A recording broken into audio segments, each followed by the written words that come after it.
Black pilot told to wait outside by staff minutes later. She shuts the company down. Maya Daniels had always been told that she flew as if she were born with wings. But on that fateful December morning at Meridian Airlines headquarters, those wings were clipped by 7 words that would change everything. Captain Daniels, we need you to wait outside. She never imagined those words would set off a chain of events that would bring one of America's oldest airlines crashing down. Not from the sky, but from the weight of its own corruption. The morning fog clung to the tarmac at O'Hare International Airport as Maya made her way through the sprawling terminal. At 37, she carried herself with the quiet confidence that came from logging over 15,000 flight hours across every continent except Antarctica. Her uniform was pristine, for gold stripes on each sleeve catching the fluorescent lights as she pulled her pilot's case behind her. Maya checked her watch. 5:17 a.m. The briefing for Flight MA-27 to San Francisco was scheduled for 5:30, giving her just enough time to grab coffee from the crew lounge before meeting her co-pilot. The familiar pre-flight ritual usually calmed her nerves, but today felt different. After months of applying, interviewing, and testing, today marked her first day as senior captain at Meridian Airlines, one of the country's most esteemed carriers. The crew lounge door swung open as Maya approached, releasing the aroma of freshly brewed coffee and the low murmur of early morning conversations. Inside, pilots and flight attendants huddled around tables, reviewing flight plans or scrolling through their phones. Maya made her way to the coffee station, aware of the subtle shift in the room, the brief pause in conversations and the curious glances. She'd grown used to being a novelty. According to the most recent industry statistics, less than 1% of commercial airline pilots were black women. "You must be Captain Daniels," a voice said from behind. Maya turned to find a man in his 50s with salt and pepper hair and the same 4 gold stripes on his uniform. "Captain Richard Whitmore," he said, extending his hand. "Welcome to Meridian." "Thank you, sir," Maya replied, shaking his hand firmly. "It's an honor to join the team." "Richard," he corrected with a smile that didn't quite reach his eyes. "I'll be your check captain for the next few weeks. I assume you've reviewed the flight path for today." "Yes, sir." "Richard, I've memorized Meridian's SFO approach procedures and studied the weather patterns. We're expecting some turbulence over the Rockies, but nothing unusual for this time of year." Richard nodded, his expression unreadable. "Good. The crew is waiting in briefing room C. I'll meet you there in 5. As he walked away, Maya felt a knot form in her stomach. Throughout her career, she'd learned to read people quickly, a necessary skill when your life depends on clear communication with strangers in a cockpit. Something about Richard's demeanor set off warning bells. She'd encountered countless men like him, men who smiled while silently calculating all the ways you might fail. Maya took a deep breath and poured her coffee, adding a splash of cream as she stirred. She caught sight of her reflection in the metallic surface of the coffee machine, and her father's words echoed in her mind. "You'll have to be twice as good to get half as far." She'd lived by those words, graduating at the top of her class at the Air Force Academy, serving 8 years as a military transport pilot, including 3 tours in Afghanistan, before transitioning to commercial aviation. The briefing room buzzed with activity when Maya entered. 6 flight attendants and her co-pilot, First Officer James Chun, were already seated around the table. James, a young Asian American pilot with just under 5 years of commercial experience, stood as she entered. "Captain Daniels," he said with a genuine smile. "I've heard great things. Looking forward to flying with you." Before Maya could respond, Executive Operations Director Thomas Barrett entered the room, followed by Richard. Thomas, a tall man with a perpetual frown etched into his face, cleared his throat. "There's been a change of plans," he announced, deliberately avoiding Maya's gaze. "Captain Whitmore will be taking command of Flight 207 today. Captain Daniels, we need you to wait outside while we reassign you." The room fell silent, and Maya felt all eyes on her as heat crept up her neck. "May I ask why?" she said, struggling to keep her voice even. "I was scheduled for this flight weeks ago." Thomas glanced at Richard before responding. "It's a matter of experience."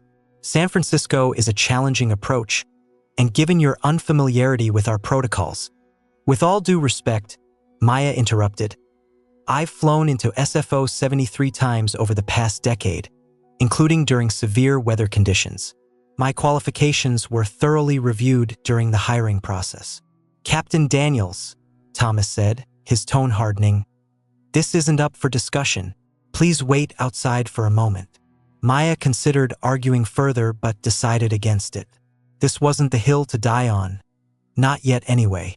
With as much dignity as she could muster, she nodded, set down her flight documents, and walked out.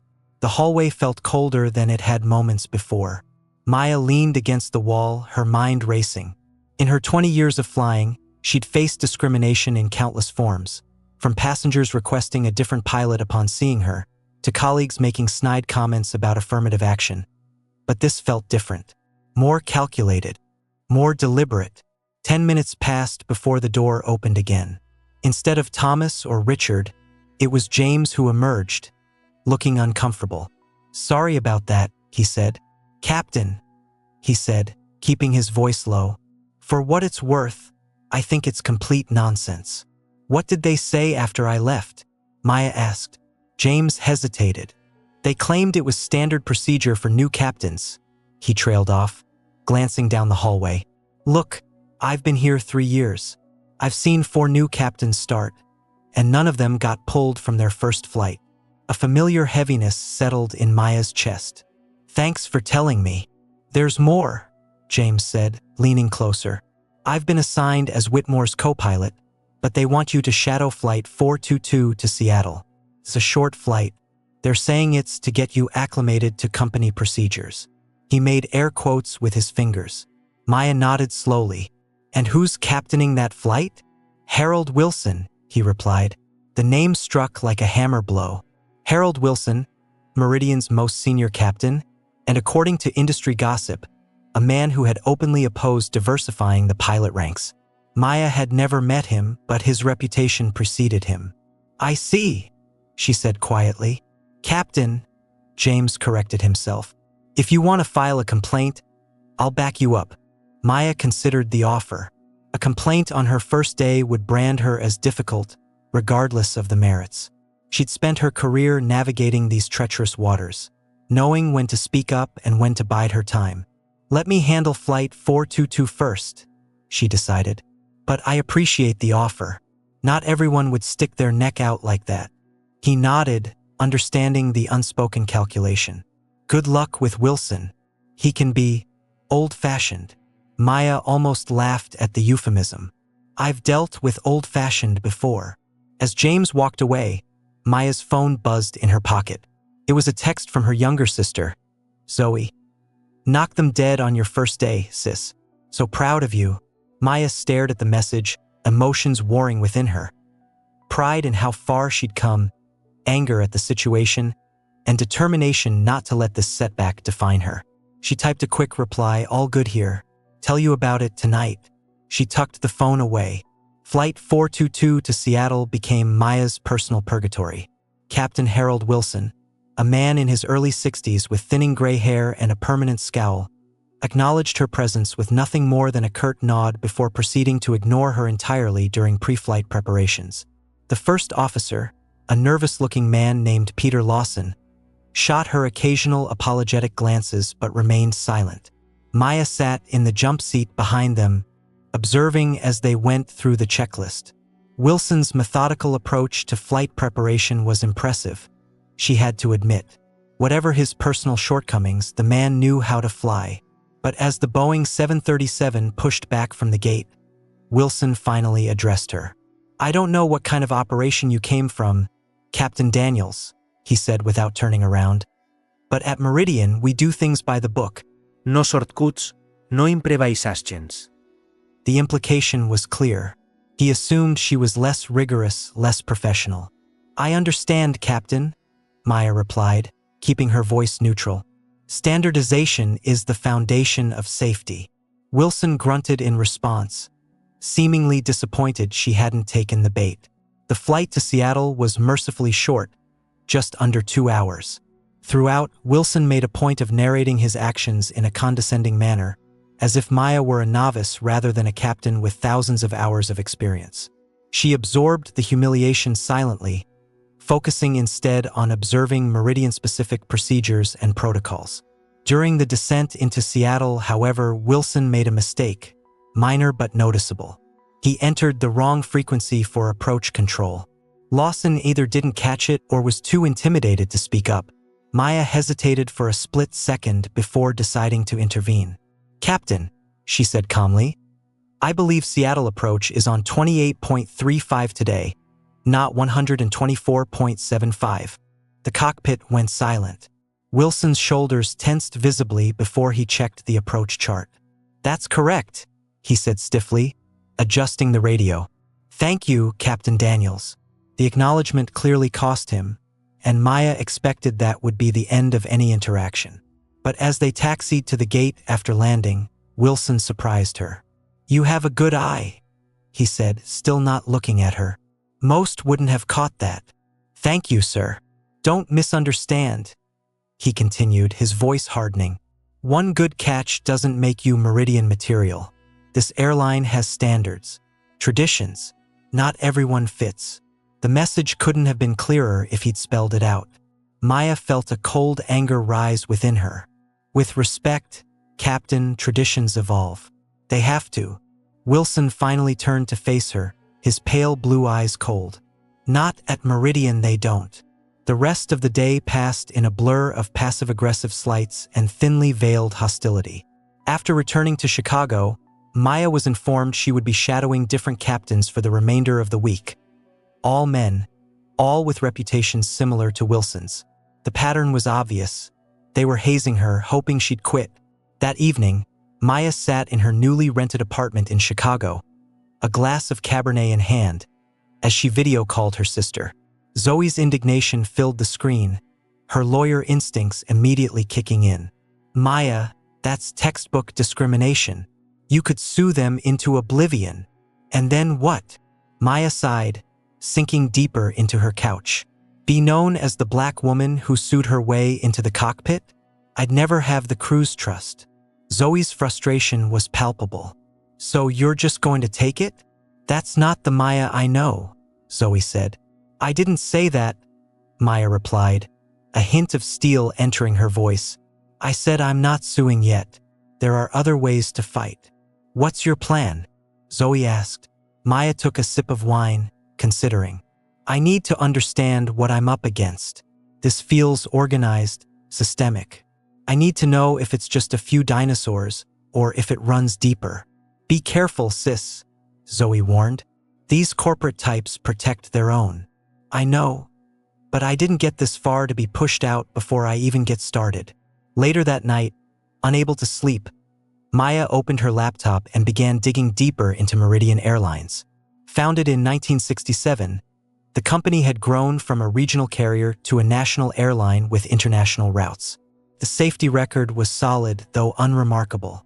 Its leadership, however, was overwhelmingly white and male, with only 2 women on the board of directors and no people of color in upper management. More telling were the employee reviews on various job sites. Scanning dozens of posts, Maya noticed a clear pattern.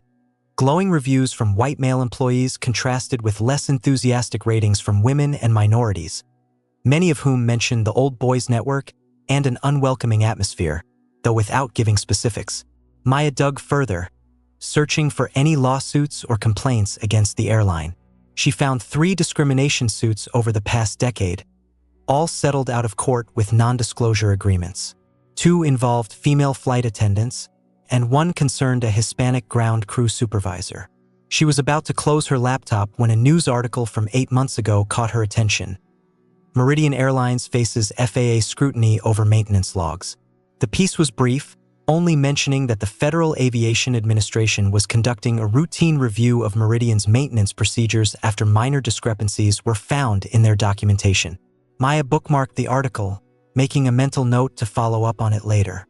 It might be nothing, after all airlines undergo FAA reviews periodically, but something about the timing nagged at her. Meridian had recently expanded its routes to include more international destinations, putting pressure on its maintenance teams to keep planes in service. Could corners be getting cut?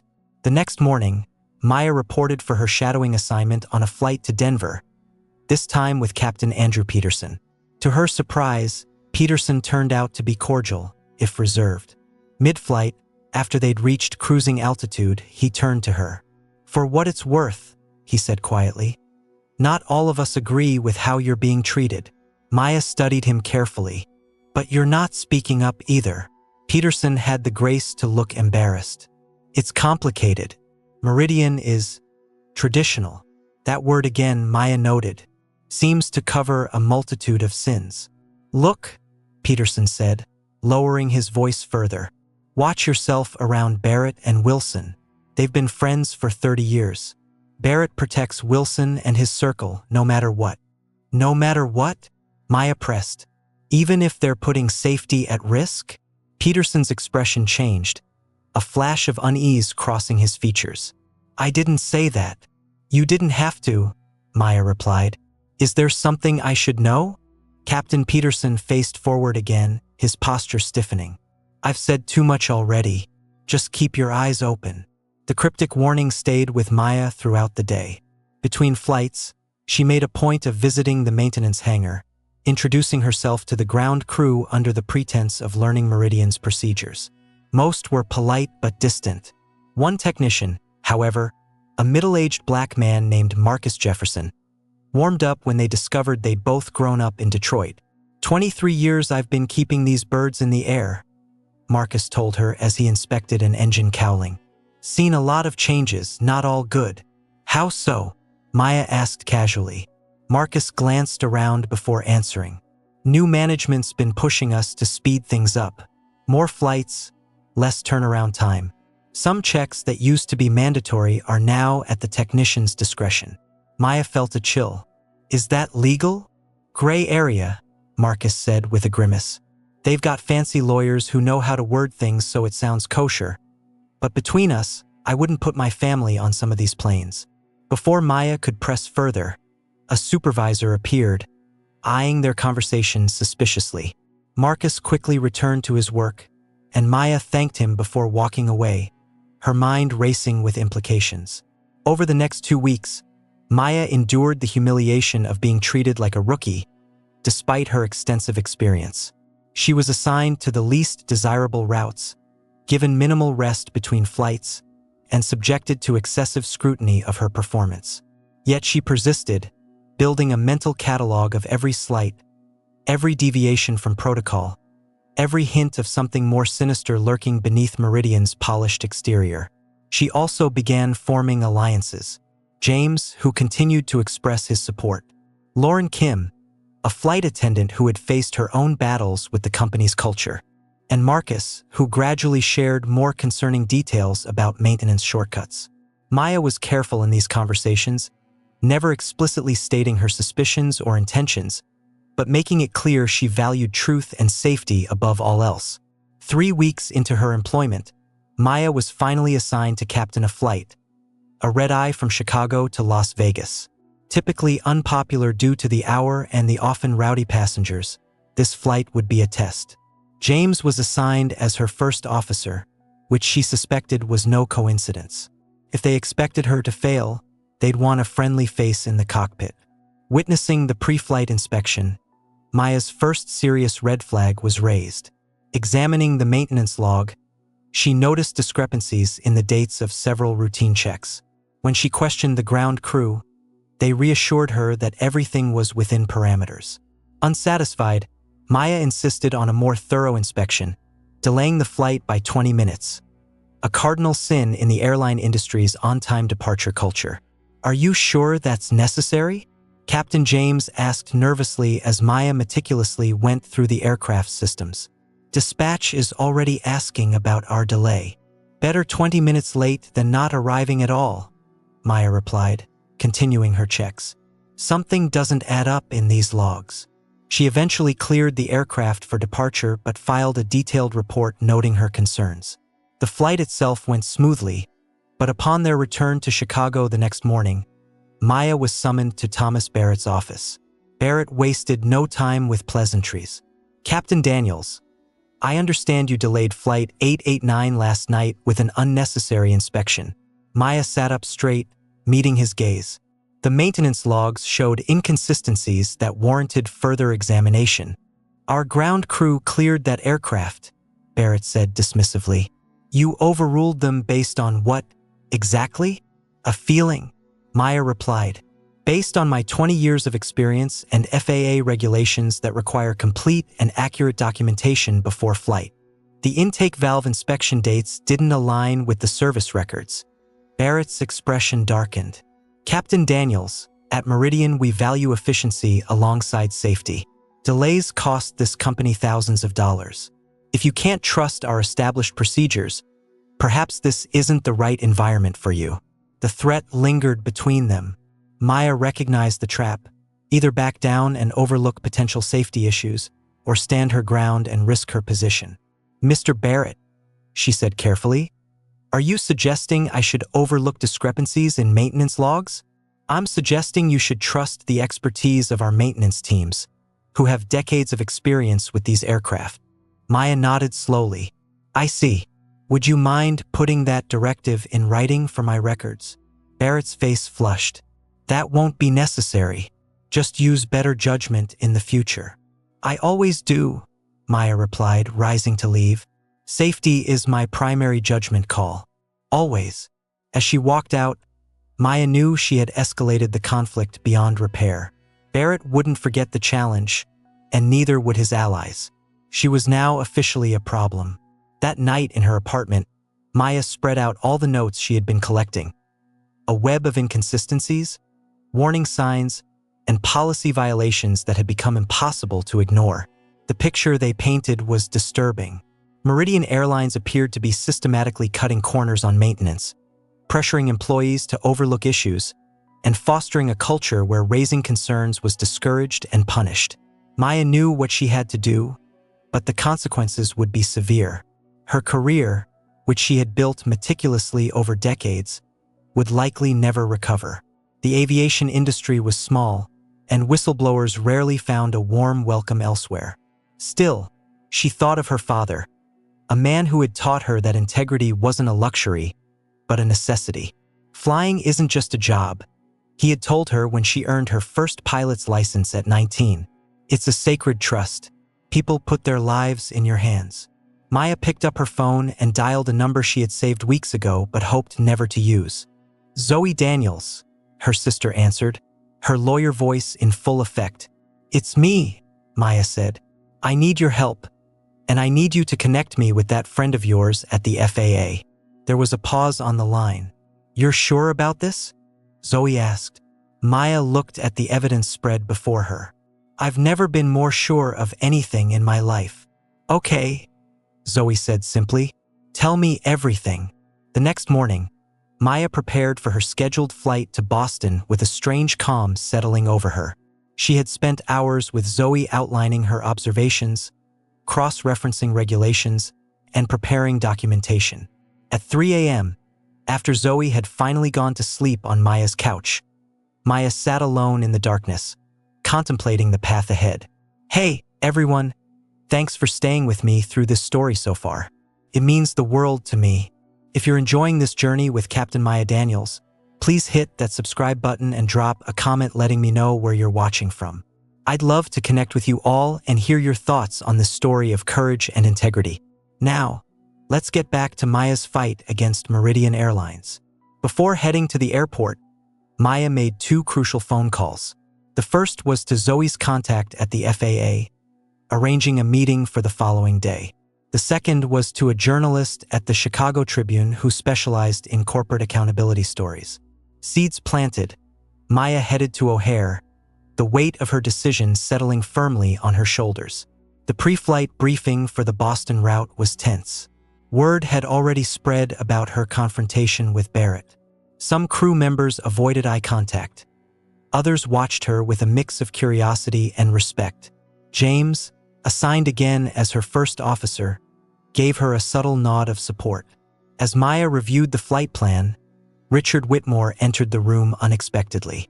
Captain Daniels, he announced, there's been a change. I'll be taking command of this flight. Maya looked up from her paperwork.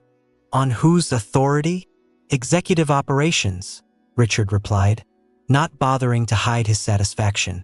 They feel a more experienced captain is needed for today's weather. Conditions outside the Chicago sky were clear and blue, with forecasts predicting perfect flying conditions all the way to Boston. I see, Maya said, keeping her voice neutral. And what will my duties be? You're being reassigned to administrative tasks. Report to HR when we return, Richard replied. The humiliation was deliberate and public, a message to everyone watching. Maya could see the discomfort on James's face, a mix of pity and apprehension in the flight attendants' eyes. They all understood what was happening, but none dared speak up. Maya gathered her things with deliberate calmness. Very well. Good flight, everyone, she said as she walked out. Lauren Kim, the senior flight attendant, followed her into the hallway.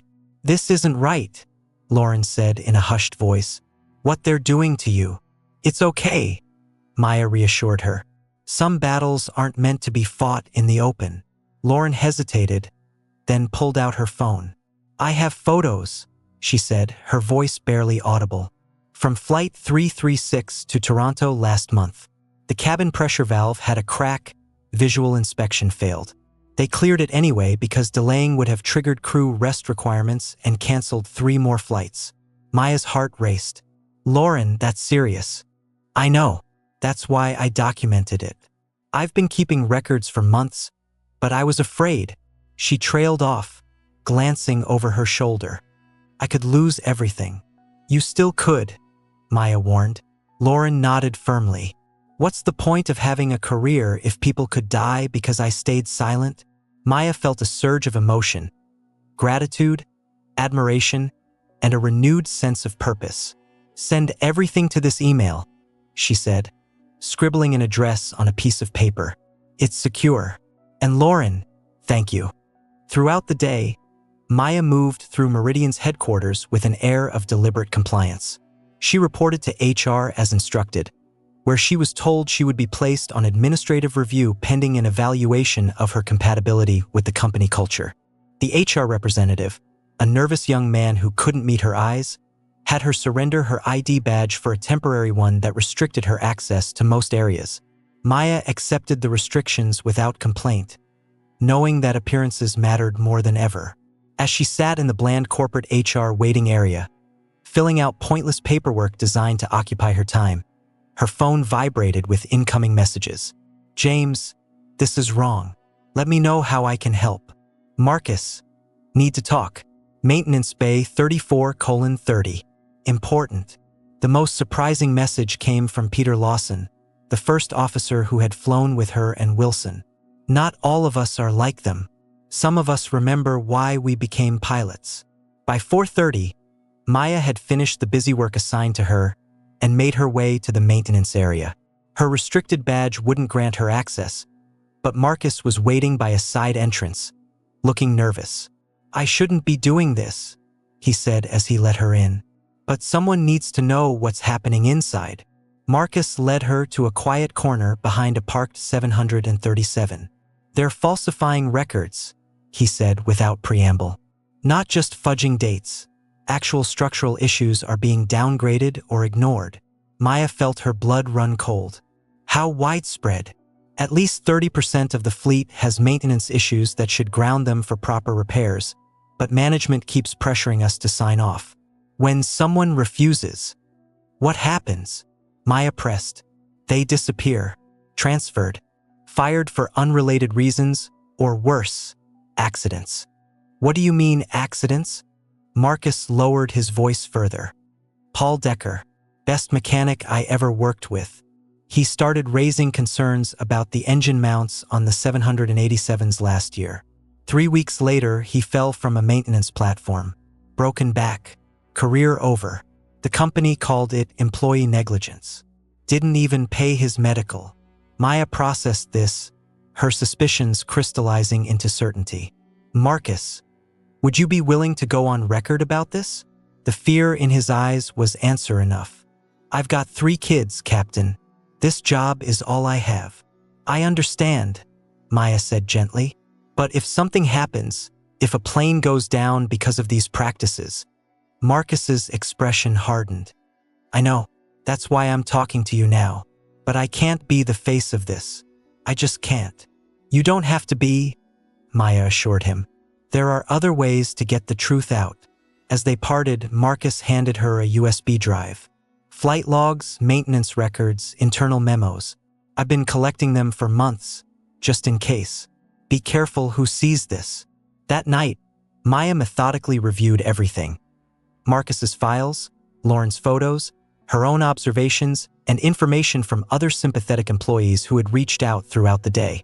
The pattern was undeniable and horrifying. Meridian Airlines had been systematically compromising safety for profit, pressuring employees to overlook serious issues, and retaliating against anyone who raised concerns. At midnight, she called Zoe. We have enough, Maya said without greeting. More than enough. Send me everything, Zoe replied. Zoe replied instantly, alert despite the hour. I'll review it tonight and update the FAA contact.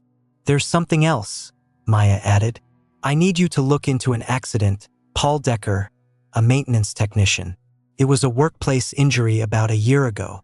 You think it wasn't an accident? Zoe asked. I think nothing at Meridian happens by accident, Maya responded. The next morning, Maya reported for her administrative duties with the composed demeanor of someone who had made peace with difficult choices. Throughout the day, she noticed increased scrutiny. Security guards following her movements, IT personnel checking the computer she was using, executives walking past the glass-walled room where she sat with unnerving frequency. They knew something was coming, they just didn't know what. At 2 p.m., Maya was summoned to the executive conference room. Inside, she found Thomas Barrett, Richard Whitmore, Harold Wilson, and two men she recognized as Meridian's legal counsel. Barrett didn't invite her to sit. Captain Daniels, he began, his tone sharp. It has come to our attention that you've been accessing restricted areas and soliciting information from employees beyond your clearance level. Maya remained silent, waiting. Furthermore, Barrett continued, you appear to be collecting internal documents and communicating with outside entities about company matters, in direct violation of your confidentiality agreement. Maya said nothing. Barrett's face twisted in frustration. Do you have anything to say for yourself? Am I being fired, Mr. Barrett? Maya asked simply. We're offering you the opportunity to resign. One of the lawyers interjected smoothly. With a generous severance package, provided you sign an NDA covering all aspects of your employment with Meridian. Maya allowed herself a small smile. And if I decline, then you'll be terminated for cause, Barrett snapped. Your pilot's record will reflect insubordination, failure to follow company procedures, and creating a hostile work environment. Good luck finding work anywhere else after that. Maya nodded thoughtfully, as if considering their offer. Then, she removed a folder from her bag and placed it on the conference table. Before I respond, she said calmly, you should know that at 9 a.m. this morning, my attorney submitted a comprehensive report to the Federal Aviation Administration detailing systematic safety violations at Meridian Airlines. The report includes falsified maintenance records, documented instances of planes flying with known defects, and testimony from multiple employees about the pressure to overlook safety concerns. The room fell deadly silent. The lawyers exchanged alarmed glances. Additionally, Maya continued, at noon today, the Chicago Tribune received similar documentation, along with evidence of retaliatory practices against employees who raised safety concerns. Their investigative team is particularly interested in the case of Paul Decker and the suspicious circumstances of his accident. Barrett's face drained of color. You're bluffing. A third copy of all documentation has been placed in secure storage, Maya said, meeting their eyes. Instructions for release to every major news outlet and aviation authority worldwide have been given in the event of any accidents befalling me or those who provided information.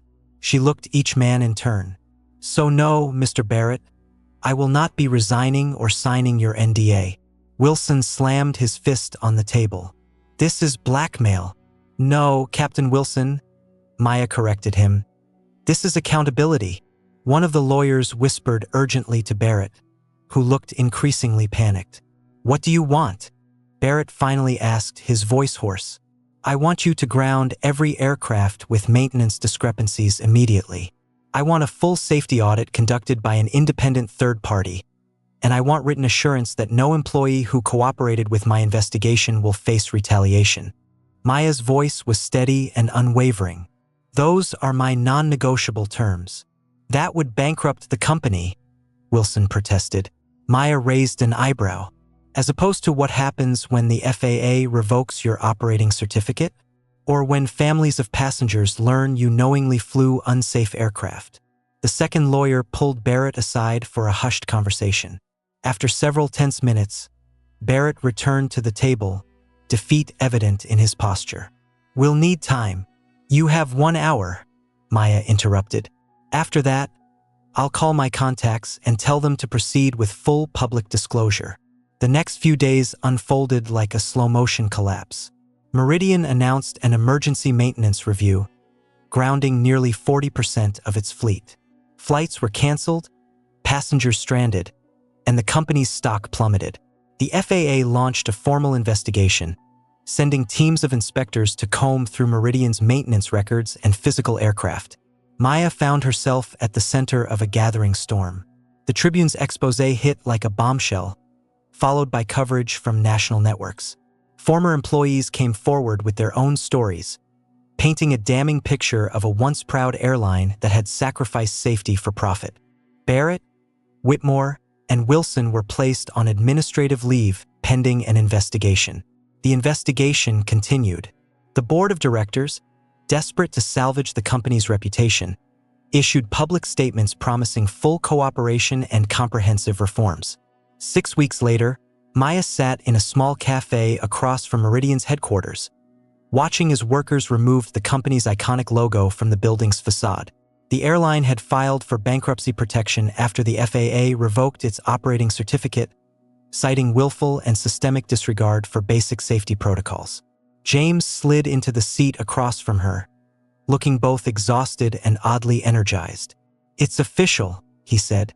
"Atlantic Airways is purchasing Meridian's assets and offering positions to all certified staff, except for the executives under investigation." "And you?" Maya asked.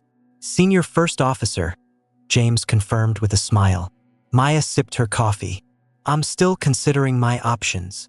In truth, she had received offers from 3 different airlines, all eager to demonstrate their commitment to safety and diversity by hiring the whistleblower who had brought down Meridian. She had also been approached about consulting roles with aviation safety organizations and even a book deal. "Whatever you decide," James said seriously, "you change things not just at Meridian. The whole industry is doing internal audits now, afraid they'll be next."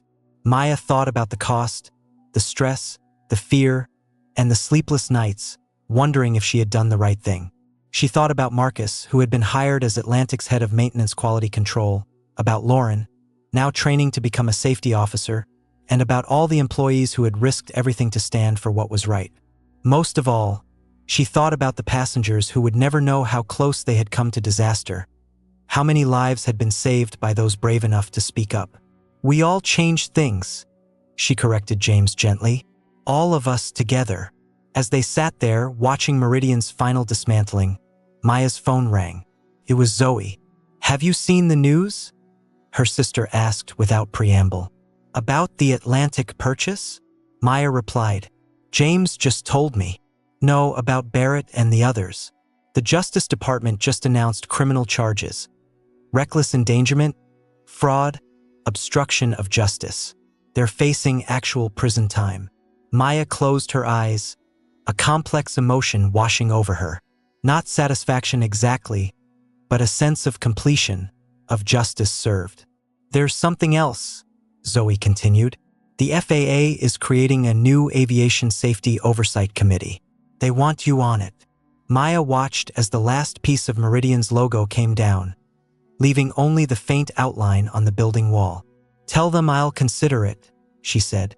3 months later, Captain Maya Daniels guided a Boeing 787 Dreamliner into the skies above Chicago. The 4 gold stripes on her sleeve caught the morning sunlight. Atlantic Airways Flight 207 to San Francisco climbed smoothly through scattered clouds, carrying 243 passengers who had placed their trust in her hands. Beside her, in the first officer's seat, a young black woman named Tasha Williams monitored the instruments with focused precision. "Beautiful day for flying," Maya commented as they reached cruising altitude. "Perfect," Tasha agreed. After a moment's hesitation, she added, "Captain, I just wanted to say what you did at Meridian. It's why I kept pursuing aviation when everyone told me to give up." Maya smiled, remembering her own journey and all the obstacles she had overcome. "The sky belongs to all of us," she said.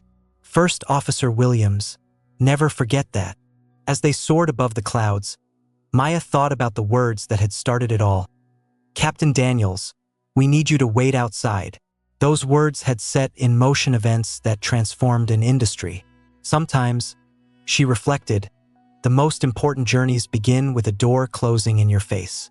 But the sky has no doors, only horizons waiting to be crossed. Late that evening, as Maya completed her flight log in Atlantic's Modern Operations Center, she noticed a framed quote on the wall that hadn't been there during her previous rotation.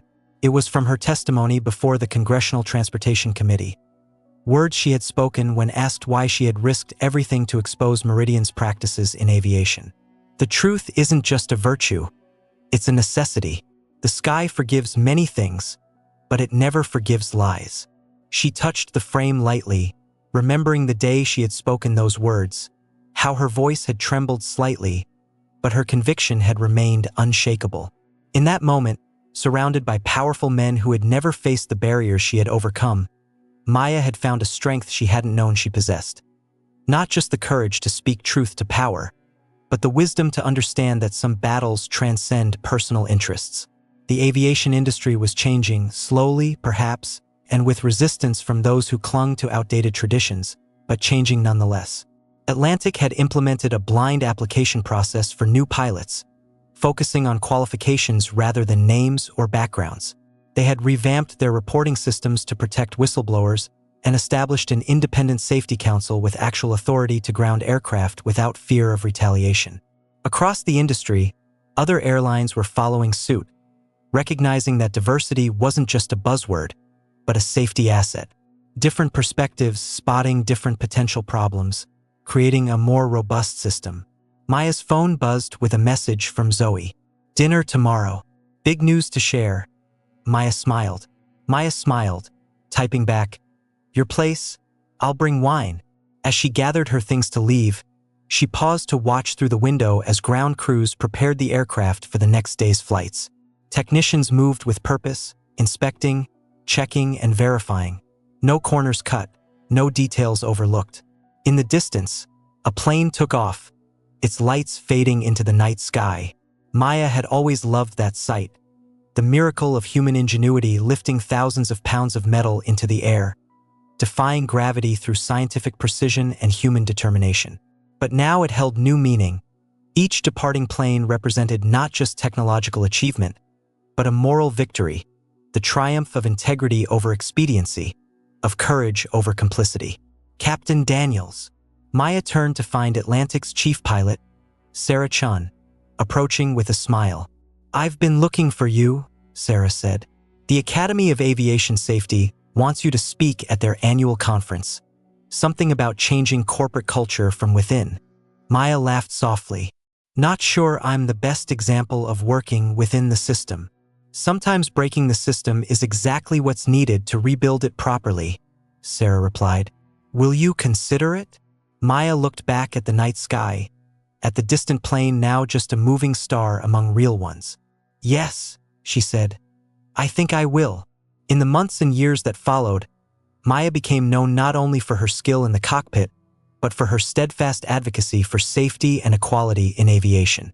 She mentored young pilots from underrepresented backgrounds, testified in support of stronger whistleblower protections, and eventually joined Atlantic's executive leadership team, the first Black woman to serve as president of operational safety at a major airline. The industry magazine that had once overlooked her achievements now featured her on its cover with the headline, the pilot who changed aviation. Inside, the article detailed how one woman's stand against discrimination had uncovered a web of dangerous practices and ultimately transformed the industry's approach to both diversity and safety. Maya kept the magazine, not out of vanity, but as a reminder for the days when progress seemed too slow, when old attitudes resurfaced in new guises, when the temptation to accept good enough threatened to override the demand for excellence. On those days, she would remember standing in that hallway outside the briefing room, told to wait while others decided her fate. She never waited again, and she taught others not to wait either, not for permission to speak truth, not for recognition of their worth, not for a place at tables where decisions affecting lives were made. Sometimes, the most revolutionary act is simply refusing to wait outside. On the 5th anniversary of Meridian's collapse, Maya received an unexpected email. The sender's name made her pause. Richard Whitmore, it began formally. Captain Daniels, you may be surprised to hear from me. After much reflection during my community service sentence, I've come to recognize the harm caused by my actions and attitudes. While nothing can undo the past, I wanted you to know that your courage forced me to confront truths I had spent a lifetime avoiding. The aviation world is better because you refused to be silenced. For whatever it's worth after all this time, I am sorry. Maya sat with the message for a long while, emotions complicated and contradictory, not just because of the apology itself, which felt simultaneously too little and remarkably significant, but for what it represented, the possibility of genuine change even in those who had seemed most resistant to it. She thought of her father, who had passed away 2 years earlier, and how proud he had been to see her vindicated. She thought of Tasha Williams, now a captain herself, mentoring the next generation. She thought of all the planes landing safely every day because people had found the courage to prioritize lives over profits. Finally, Maya typed a simple reply, "Apology accepted, Captain Whitmore. The sky belongs to all of us." As she pressed send, Maya felt something settle within her. Not an ending, but a continuation. The story of Meridian Airlines and its downfall had become part of aviation history, a case study in ethics courses and safety manuals. But Maya's own story continued to unfold, page by page, flight by flight, truth by truth. The airline industry, like society itself, remained imperfect, still struggling with biases both obvious and subtle, still balancing competing priorities of profit and safety, still needing voices brave enough to speak unwelcome truths. But change had taken root, growing steadily through cracks in old systems. And somewhere over the vast American landscape, Captain Maya Daniels guided her aircraft through the boundless sky. A sky that had never cared about the color of the hands on the controls, only about the competence, courage, and integrity of those who dared to navigate its endless blue frontier. The horizon stretched before her, open with possibility. Maya smiled and flew on,